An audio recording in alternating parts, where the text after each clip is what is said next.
Well, I love the city of Newcastle and I love the club as well. Newcastle United Football Club is a fantastic club.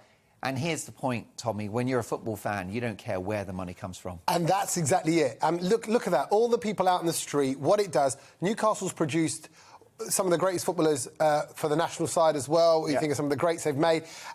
And it's a town and it's a city with so much heart and so much love for the game. This is going to boost them no end. And we know the ripple effects of Saudi money in football.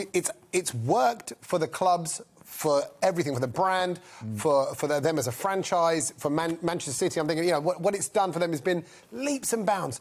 And the thought that it could do that for Newcastle is so exciting. Now, the issue we got is where's that money coming from? Because as we're saying, it's being called blood money. Or it's two issues here, I think, isn't it, Mark? It's the Saudi sport wash takeover of English football, or where the money's come from. Because if it was just Saudi money, we're OK with that. But if it's murderous money, then that's slightly different. It comes loaded, doesn't it? Well, that's right. I mean, the owner of Chelsea is Roman Abramovich, and some people, you know, have looked into his business dealings over the years. Hilary... I think he owns my local pub as well. He owns your local pub? Is it good?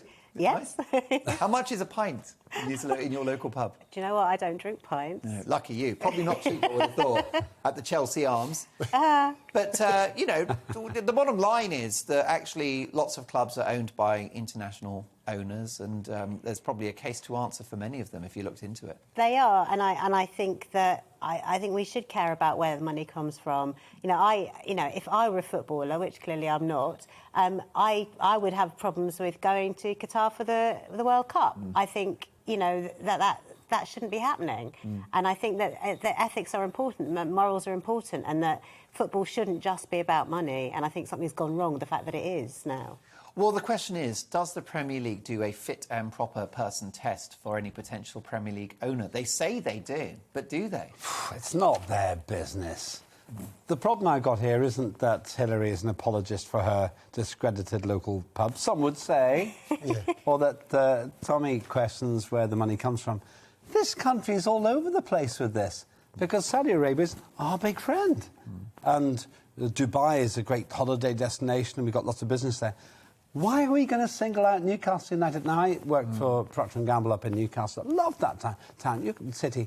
I think you're absolutely right. It's a wonderful place. Those people you saw celebrating there aren't going, oh, I'm concerned about the big-time political implications here. They just want to be in the Premier League.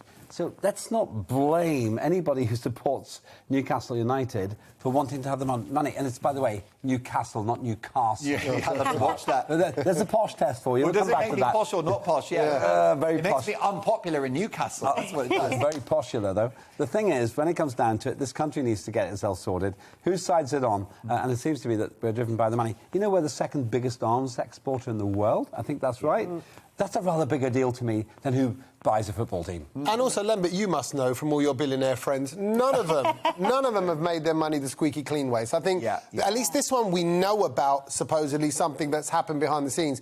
But I think there's a lot we don't know, and if we actually went digging with most billionaire organisations, you'd find some dirt.